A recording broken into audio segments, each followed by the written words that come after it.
여러분 오늘도 잘 견디고 계십니까? 주말에 보내드리는 아침의 매일경제 김명준입니다. 주말입니다만 날씨도 우중충하고요.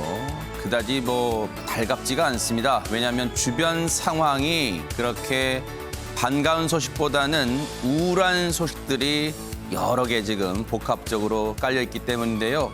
대체 어떤 일들인지 오늘 조간을 통해서 한번 살펴보시기 바랍니다. 자, 주말에 보내드리는 아침엔 매일경제 오늘 함께 하실 분들을 소개해드리겠습니다. 최민희 전 국회의원, 유용화 한국외국어대학교 초빙교수, 정미경 전 국회의원, 그리고 문인철 시사평론가 이렇게 네 분과 함께합니다. 어서 오십시오. 네. 자, 먼저 오늘 살펴볼 얘기는요. 조금 전에도 발표 나왔습니다만 코로나 확진자가 오늘도 700명이 넘습니다. 800명에 육박하는 또 그런 인원이 나왔는데 여전히 코로나 걱정이 큽니다. 그런 가운데 이런 얘기가 들려오고 있습니다. 동아일보 3면입니다. 자가검사 키트랍니다. 말 그대로 내가 코로나 증세가 있는지 확인해 본다는 키트라는 거잖아요. 자가검사 키트 15분 내에 결과를 확인할 수 있답니다. 어떻게 구입하느냐? 편의점에서 구입할 수도 있고요. 택배로 배송, 주문해서 배송도 가능하답니다. 일단은 이 말만 들으면 획기적인 느낌이 있어요. 그런데 찬찬히 들여다보도록 하겠습니다. 긴급 사용을 허가를 했습니다. 자가검사 키트 Q&A 궁금한 점 많잖아요. 먼저 허가 내용을 잠깐 이 그래프로 보도록 하겠습니다. 코로나19 자가검사 키트 허가 내용 보니까 제조사는 SD 바이오센서와 휴마시스에서 내놓은 제품이라고 하고요. 구입 시기는 그럼 방송 끝나고 당장 가서 살 수 있나요? 아니고요. 이르면 이달 말, 언론에서는 다음 달부터 구입한다는 곳도 있고 아직 특정되진 않았다는 얘기잖아요. 이르면 일주일, 길면 열흘 정도 있어야지 구입을 할 수 있습니다. 어디서 구입하느냐? 일단 약국에서 구입할 수 있고요. 앞서 보셨죠? 인터넷 등에서도 구매가 가능합니다. 가격은 좀 비쌉니다. 일단은 비싸요. 개당 약 10,000원 또는 2만 원 정도 할 것이라는 예상도 있고요. 10,000원에서 2만 원 사이가 예상이 되고 있습니다. 이렇게 생긴 자가검사 키트입니다. 그런데 지금 자가검사 키트가 되면은 어디에다 쓰는지도 이제 궁금하실 거란 말이에요. 어떻게 사용하나 진단 방법 제목을 좀 읽어본 다음에 질문을 들어보도록 하겠습니다.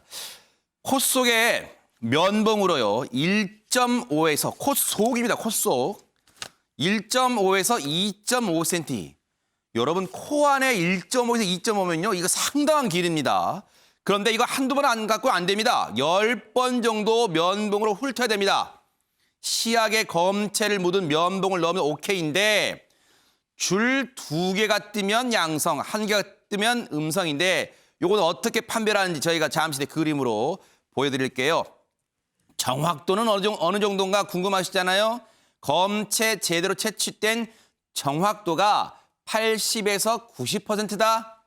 무증상 환자도 음성 결과 나올 수도 있다. 개당 10,000원 안팎이라는 얘기 말씀드렸죠. 근데 건강보험이 적용이 안 돼서 일단 이렇게 비싼 것 같습니다. 일단은 유영하 교수님, 감염 여부를 조금 비교적 이른 시기에 파악하는 데는 좀 도움이 될까요? 어떻습니까? 보조적 수단으로서는 효능이 있다라는 게 이제 방역 당국이라든가 이제 식약처라든가 이쪽의 입장인 것 같아요. 그러니까 지금 설명해 주셨지만 이 PCR 검사를 못할 때 그러니까 확실히 대상을 놓은 것 같아요. 증상자라든가. 네, PCR 검사는 표준 검사입니다. 그렇죠. 표준 방식의 검사. 예. 증상자라든가 아니면 확진자하고 있었던 역학적 연관관계가 있는 사람들. 이 사람들에 대해서는 이 자가 검사 키트가 상당한 그 효용성이 있다. 이렇게 하는 거죠. 네. 그러나 지금 설명하신 것처럼 무증상자라든가 내가 바이러스가 있는지 없는지 확인 부분에 있어서는 100%가 아니다. 네. 거기에 대한 민감도 양성률이 82.5%라는 거 아니겠어요, 결국은?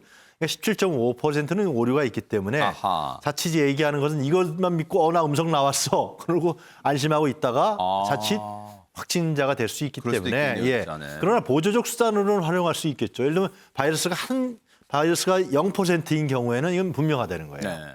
아하. 이건 100%라는 거예요. 네. 그러나 지금 이 무증상자라든가 약간의 바이러스가 있는 분들 같은 경우는 이것을 사용해서 난 확실해 이렇게 하다가 괜히 확진자로 갈 가능성이 있기 때문에 상당히 취사해서 잘 선택해서 말이죠. 이렇게 상황에 따라서 쓰시면은 전 도움이 될 거라고 여겨집니다. 네. 앞서 보세요. 이제 글로써 봤을 때는 얼핏 이해가 안 갈 수도 있어요. 그래서 그림으로 동아일보는 자세히 설명을 했습니다. 자세히 훑어보고 갈게요. 쭉 가겠습니다. 오른쪽으로요. 검사 키트를 사용하는 방법 앞서 말씀드렸죠. 면봉을요 이렇게 잡습니다. 면봉으로 양쪽 콧구멍 안에 1.5에서 2.5cm면요 상당합니다. 거의 코 안쪽 끝에 닿아야 될 정도의 길이에요. 그러니까 이 안쪽을 샅샅이 10번 정도 훑어야 된다는 얘기입니다. 10회씩 훑는다. 두 번째, 그 훑은 면봉은 콧물, 검체가 묻은 면봉을 시약통에 넣고 젓는다. 세 번째, 검사기기 구멍 안에 검체가 섞인 시약을 서너 방울 떨어뜨린다. 네 번째, 마지막 단계입니다. 15분 이내 결과가 확인할 수 있고요. 한 줄이면 음성, 두 줄이면 양성인데 어떻게 나타납니까? 바로 이렇게 나타납니다. 이게 두 줄이죠? 두 줄이면 양성이기 때문에 나 코로나 걸렸어 라고 하는 게 아니라 가까운 선별진료소로 가셔야 된다는 얘기예요. 여기서 끝나는 게 아니라요. 집에서 코로나 증상이 있는지를 일단 보조적으로 검사하는 키트라는 점 명심하시고요. 한국일보 3면 기사 좀 보겠습니다. 유증상자만 사용을 한답니다. 앞서 보신 키트 모양이고요. 이것도 두 줄 나온 모양입니다. 이때는 지금 증상이 있다는 거예요. 두 줄 나오면 PCR 검사, 즉 선별진료소에서 하는 표준 검사를 받아야 정확히 알 수 있다는 겁니다. 역시 이것도 한국일보도 Q&A를 했는데요. 무증상자는 감염 확인 어렵습니다. 특히 젊은 층은요. 증상이 없어도 확진된 경우가 있잖아요. 그래서 무증상자는 감염 확인이 어렵다는 또 단점, 그런 취약점, 구멍 있을 수 있다는 거예요. 문인철 평론가님. 그리고 혹자는 그럴 수 있어요. 이거 그러면 10,000원이나 뭐 2만 원 가까이 그 사이라는데 이거 하나 사면 우리 가족들 다 검사해 볼 수 있나요? 할 텐데 이거는 일회용이라고 합니다. 착각할 수 있을 것 같아요. 그렇죠. 근데 이제 지금 우리가 백신에 관해서 나오는 말이 지금 검사 키트 같은 경우는 우리나라가 되게 발달되어 있죠. 표준 검사도 그렇고 지금 또 이렇게 간이 조사는 보조적으로 사용하는 이런 키트가 나온 것은 우리나라 기술이 참 좋은데 문제는 백신이죠. 지금 백신 가뭄, 백신 거지라고도 우리가 이야기하고 있잖아요. 그래서 백신이 우선인데 왜 이런 것들이 먼저 물론 필요는 합니다. 보조적인 거 얼마든지 우리가 활용을 해야죠. 우리가 어떤 피치 못할 업무상 사람이 모였을 때 급하게 이런 그 키트를 가지고 진단을 해서 짧은 시간에 결과가 나오니까 이제 회의를 한다 할지 또 업무를 본다 할지 뭐 여러 가지 활용을 할 수가 있을 것 같습니다. 그런데 정말 백신이 문제예요. 백신을 어떻게 우리가 많은 국민들이 빨리 맞아서 면역 체계가 되느냐 이제 그게 중요한 것 같습니다. 바로 지금 이런 그 키트는 자가 검사 키트는 보조적으로 얼마든지 우리가 활용을 하고 또 사용을 할 수 있을 것 같습니다. 네. 방역 당국도요. 앞서 말씀드렸죠. 이 자가 검사 키트는 보조적 수단에 불과하다는 점을 명백히 밝히고 또 강조하고 있는데요. 방역 당국 얘기 한번 들어보시고 이어가 보도록 하겠습니다. 검사 키트에 대해서 좀 약간 부연하여 설명하면서 답변을 마저 드리도록 하겠습니다. 이 자가 검사 키트를 사용하실 때 먼저 주의점이 있습니다.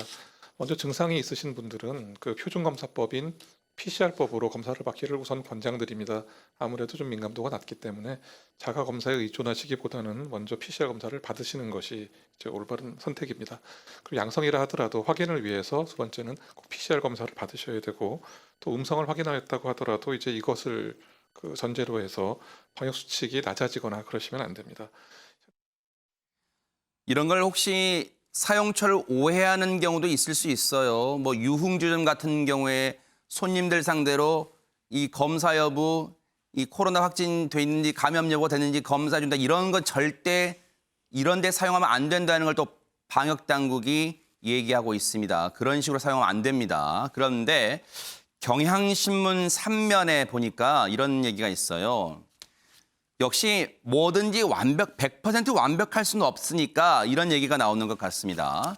자가검사 키트, 감염자도 음성이 나올 수 있어서 방역에 혼란을 줄까 우려된다. 이런 제목입니다. 일단 앞서 말씀드렸죠. 2개 제품을 시판을 허용했어요. 이르면 이달 말, 늦어도 다음 달부터는 판매할 수 있을 것 같은데 왜 그러냐? 왜 음성이 나올 수 있고 방역에 혼란을 줄 것 같냐? 바이러스 양이 많아야 판별을 한다는 거예요. 그러니까 자가검사 키트를 하게 되면 보세요.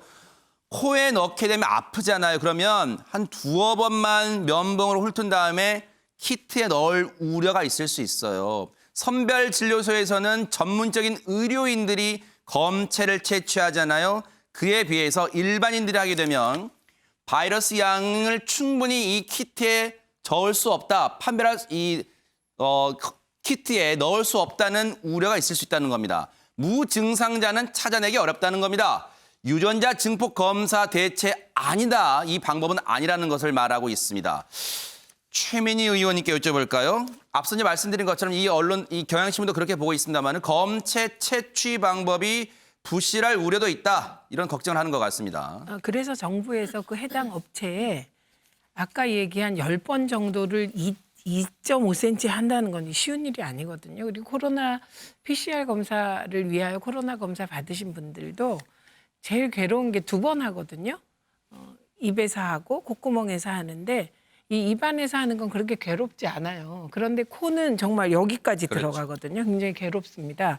근데 그래서 정부가 그 업체에 요구한 것은 그러면 일반인들이 2.5cm를 10번 하지 않고 그냥 이렇게 대충 했다고 했을 때 진단 검사 결과를 좀 제출하라. 그렇게 지금 요구를 했다고 하고 네. 그 검사 결과를 제출하지 않으면 이건 뭐 취소를 할 수도 있다. 허가를 이렇게 했다고 합니다. 그러니까 네. 정확하게 무엇이든지 하면 80% 내지 90%의 진단율이 나올 것 같아요. 아하. 근데 중요한 것은 일반인들에게 왜 정확히 안 했어라고 할 수 없다는 겁니다. 그렇죠. 그러니까 진단 시약의 정확도를 높이는 게 이제 의료 업체들이 할 일이라고 생각합니다. 네. 그리고 코로나와 관련하여서는 이제 백신과 관련하여서도 우리가 백신을 생산하면 더 좋고 그리고 백신을 원활하게 구입하면 더 좋고 일단 국민들께서 너무 불안하시면 안 되니까 6월 말까지 접종할 백신은 확보되어 있다고 합니다. 그리고 계약은 되어 있는데 지금 전 세계적으로 문제는 생산하는 곳에서 예정된 대로 생산을 못해서 계약을 이행하지 못하는 게 문제이거든요. 네. 그런데 이 부분은 대통령께서 한미 정상회담 등도 하고 그리고 이런저런 이건 뭐 야당도 같이 노력을 하면 네. 그래도 낫지 않겠습니까? 근데 지금 긍정적인 신호는 일단 백신 접종이 요양원 중심으로 고위험도 군에게는 먼저 백신이 접종됐잖아요. 사망률이 낮아졌습니다. 그러니까 이게 이런 질병이 돌 때 여러 가지 걱정이 있지만 우리는 확진자 수를 더 막 신경 쓰잖아요. 근데 그것보다 더 중요한 게 사실은 사망률이거든요. 그런데 백신 접종이 시작되면서 사망률이 떨어졌다는 건 네. 긍정적인 신호이고 백신 확보에는 전 국민적으로 전 네. 국가적으로 나서야 하지 않을까 싶습니다. 네. 이 백신 얘기 나온 김에 사실 일주일 전에 이 자리에서 우리가 백신 접종률, 우리나라의 백신 접종률을 잠깐 언급했었어요. 당시에 2.85%를 보였는데 일주일 사이에 지금 4%대까지는 백신 접종률이 올라왔습니다. 하지만 갈 길은 멀죠. 최민희 의원님 말씀처럼 아직은 뭔가 백신 접종을 더 높여야겠다. 그리고 더 많은 백신을 확보하도록 우리 국력을 총동원해야 되는 입장입니다. 그래야지 좀 불안감을 낮출 수 있지 않을까 싶어요. 그런데 자가검사 키트는요. 이 국민들에게만 시민들에게만 맡길 수 없는 사안이 왜냐하면 굉장히 복잡한 절차가 따릅니다. 왜? 이 양성이 나왔을 때 자가검사 키트 양성 나오잖아요. 그러면 양성이네. 나 빨리 선별진료소 가봐야겠네라는 생각까지 좋은데 양성 나온 키트를 휴지통에 버린다? 절대 안 됩니다. 따로 포장을 개별 포장을 해서요. 그 양성 나온 키트를 가지고 선별진료소를 가야 된다는 점이 또 문제입니다. 이런 점은 쉽게 시민분들이, 국민분들이, 시청자분들이 잊어버리기 십상이잖아요. 그래서 그 부분을 또 명심해야 되고, 그리고 대신 음성 나왔을 때는 그건 휴지통에 버려도 된다는 게 방역당국의 추가 설명입니다. 그런데 정미경 의원님, 보조적 수단이라고 강조는 하고 있지만 여기 제목처럼 나 검사 키트 해봤는데 음성이야. 야, 그래 우리 그냥 또 뭐 접촉해도 돼. 이렇게 물론 5명만 넘기지 않으면 우린 만나도 돼. 이런 상황, 뭔가 잘못된 신호를 줄 수도 있다는 점은 우려가 됩니다. 그러니까 지금 자가검사 키트도요. 예를 들어서 지금 거리두기 하잖아요. 그런 것 중에 하나라고 저는 봐요. 거리두기, 그다음에 또 마스크 하는 거. 그렇죠. 그다음에 왜 식당에 4인 이상 가면 안 되는 거 예를 들면. 그러니까 그런 종류 하나로 자가검사 키트가 지금 있는 거지. 아, 이게 맞는 건 아니다. 당연히 만능이 아닌 아하, 거죠. 네. 오죽하면 또 자가검사 키트가 나왔겠어요. 지금 보세요. 핵심은 뭐냐면 네. 저는 옛날에 박정희 대통령께서 그때 당시 너무 못 사니까 가난하니까 보릿고개 뭐 이러니까 야, 잘 살아보자. 그러면 잘 살아보는 거에 핵심을 찾은 것 같아요. 그 당시 찾았어요. 그게 뭐였냐면 중화학공업이라고 저는 봐요. 그러면 우리 코로나 때 코로나에 대해서 대응할 때 가장 핵심이 뭘까? 백신 얘기를 안 할 수가 없는 거예요. 백신이잖아요. 지금 생각을 해보세요. 다른 나라는 이제 백신 접종이 다 돼서 마스크도 다 벗고 서로 이동과 왕래를 다 하고 여행도 해요. 근데 만약에 그 당시에 대한민국만 여전히 우리는 백신 접종이 안 돼서 해외엔 못 나가고 못 들어오게 할 수도 있잖아요. 우리나라 안으로 또 세계 사람들이 못 들어오고 이럴 수 있잖아요. 이럴 때 과연 그 감당을 어떻게 할 것인지 저는 그게 걱정이 되는 거예요. 그러면 자가검사 키트는 지금 우리가 백신이 안 되는 이런 상황 속에서 야, 지금 뭐냐면 자영업자들, 식당들, 뭐 어디든 그다음에 교회, 사찰, 성당 모든 게 지금 다 마스크 끼고 뭐 한 자리를 건너뛰어라. 그다음 100명 이상은 안 된다. 다 이런 규제를 하고 있잖아요. 그 가운데 좀 더 숨통이 트일 수 있도록 우리 자가검사 키트 해야 되는 거 아니냐. 이렇게 하고 도입이 되는 것 같은데 사실 저거 하면 되게 어렵거든요. 그 부분 네. 다 말씀하셨지만 그렇죠. 저는 진짜 기본적으로 이 정부가 이제 솔직해져야 된다고 생각을 해요. 왜 백신 구입을 못했는지에 대해서 말씀을 해달라는 얘기예요. 왜냐하면 트럼프 대통령이요. 그 코로나 때 20조를 먼저 딱 돈을 주고 우리 백신 우리한테 다오 이렇게 한 거잖아요. 그런데 대한민국은 그 당시에 뭘 했냐면 50조 이상을 국민들한테 돈을 줬어요. 그러니까 제 얘기는 핵심을 못 찾았던 것 같아요. 문재인 네. 정부는. 이 점에 대해서 솔직하게 얘기를 하고 네. 미국 대통령한테도 우리 대통령이 솔직하게 얘기를 해줬으면 해요. 네. 자, 백신 문제는 뭐 지금 이 검사 키트의 논점의 주된 문제는 아니지만 이렇게 정리를 하고 다음 얘기 넘어갈게요. 백신은 아마 지금도 정부가 총력을 다해서 확보 전쟁을 펼치고 있기 때문에 외교력을 통해서요. 그러니까 일단 그 점은 충분히 우리가 응원해주면서 또 나중에 평가할 기회가 분명 있을 거라는 생각을 해보고 일단 요 정도 하고 넘어가 보도록 하겠습니다.